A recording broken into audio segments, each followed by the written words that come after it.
আসসালামু আলাইকুম এভরিওয়ান, স্বর্ণাজ কিচেনে আপনাদের স্বাগতম। কেমন আছেন সবাই?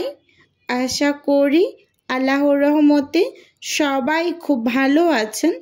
আজকে আমি আপনাদের সাথে শেয়ার করব রোজা স্পেশাল ছোলা ভুনার রেসিপি। আশা করি আমার আজকের রেসিপিটি আপনাদের কাছে ভালো লাগবে। প্রথমেই চুলোতে একটা প্যান বসিয়ে দিয়েছি আর সেই সাথে চুলোটা অন করে নিয়েছি। এখন রান্নার জন্য পরিমাণ মতো কিছুটা তেল দিয়ে দিলাম। তেলটাকে মোটামুটি পর্যায়ে একটু গরম করে নিয়েছি।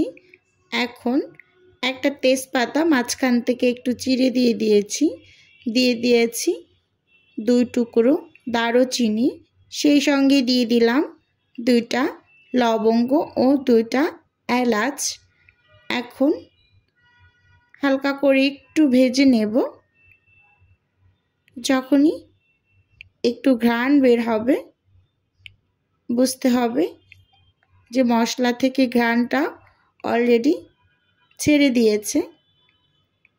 এখন পেঁয়াজ কুচি আর কাঁচামরিচ ফালিকগুলো দিয়ে দিলাম। খুব সুন্দরভাবে একটু নেড়ে চেড়ে ভেজে নিচ্ছি। এই পর্যায়ে অ্যাড করে দিলাম স্বাদ অনুযায়ী লবণ দিয়ে পেঁয়াজগুলোকে একটু নরম করে ভেজে নিচ্ছি। যখনই পেঁয়াজের কালারটা একটু চেঞ্জ হয়ে বাদামি হয়ে আসছে, এই পর্যায়ে আদা বাটা দিয়ে দিচ্ছি আর রসুন বাটা দিয়ে দিচ্ছি। এখানে রসুন বাটা 1/2 টেবিল চামচের মতো হবে আর আদা বাটাও 1/2 টেবিল চামচের মতোই দিয়ে দিয়েছি। যেহেতু বরফ অবস্থাতে আছে আদা বাটাটা, তাই আন্দাজ করেই একটু দিয়ে দিলাম। খুব ভালোভাবে একটু নেড়ে চেড়ে ভেজে নেব যতক্ষণ না পর্যন্ত মশলার কাঁচা গন্ধটা দূর হয়ে যায়। আসলে রোজায় কিন্তু আমরা ছোলা ভুনাটা একেবারে সবার বাসাতেই করে থাকি। এটা একদম কমন একটা খাবার, তাই এক একজন এক একভাবে ছোলা ভুনাটা করে থাকে। আমি যেভাবে করি একেবারে আপনাদের সাথে ঠিক সেভাবেই শেয়ার করলাম। আশা করি দেখতে দেখতে কোনো না কোনো অংশ আপনাদের কাছে ভালো লেগে যাবে। সামান্য কিছুটা পরিমাণ পানি দিয়ে দিয়েছি। এখন গুঁড়ো মশলাগুলো দিয়ে দিচ্ছি। 1/2 চামচ মরিচ গুঁড়ো, 1/2 চামচ হলুদ গুঁড়ো, 1/2 চামচ জিরা গুঁড়ো ও 1/2 চামচ ধনিয়া গুঁড়ো। খুব বেশি একটা মশলা দিব না, এখানে আমি একটা স্পেশাল মশলা ব্যবহার করব, সেজন্য গুঁড়ো মশলাগুলো একটু কম করে দিয়েছি।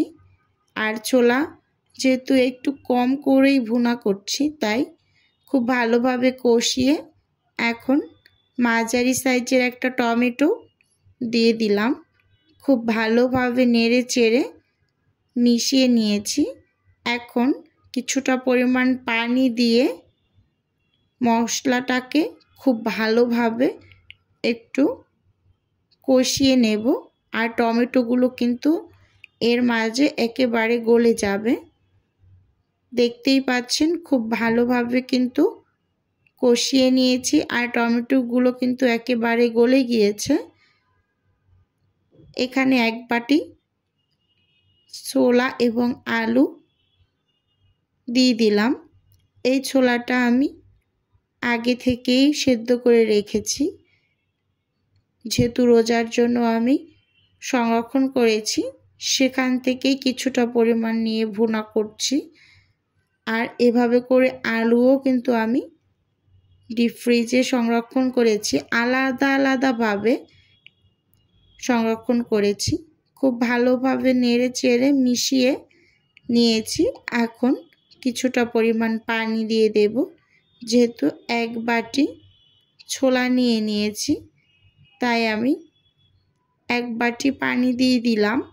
এই পানিতেই কিন্তু পুরোপুরি ছোলা ভুনাটা হয়ে যাবে, কারণ আলু এবং ছোলা দুটোই কিন্তু সেদ্ধ করা।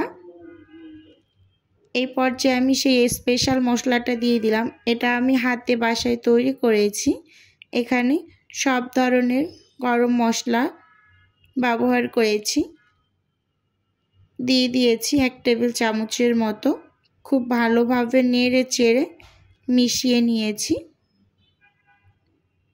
এখন হালকা একটু পানি যেহেতু আছে, এটাকে একেবারে আমি ভাজা ভাজা করে চুলো থেকে নামিয়ে নিব।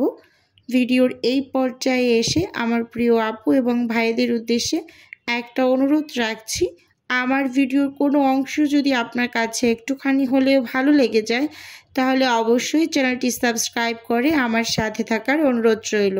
আর হ্যাঁ, ভিডিও শুরুতে একটা লাইক দিয়ে ভিডিও দেখা কন্টিনিউ করবেন। একটু সার্ভ করে আপনাদের সাথে শেয়ার করছি। দেখতেই পাচ্ছেন মাশাআল্লাহ ছোলা ভুনাটা কতটা ইয়াম্মি হয়েছে, আর খেতে কিন্তু অসাধারণ হয়েছিল। আপনারা আমার এই রেসিপিতে একবার হলেও ট্রাই করবেন। আজকের ভিডিও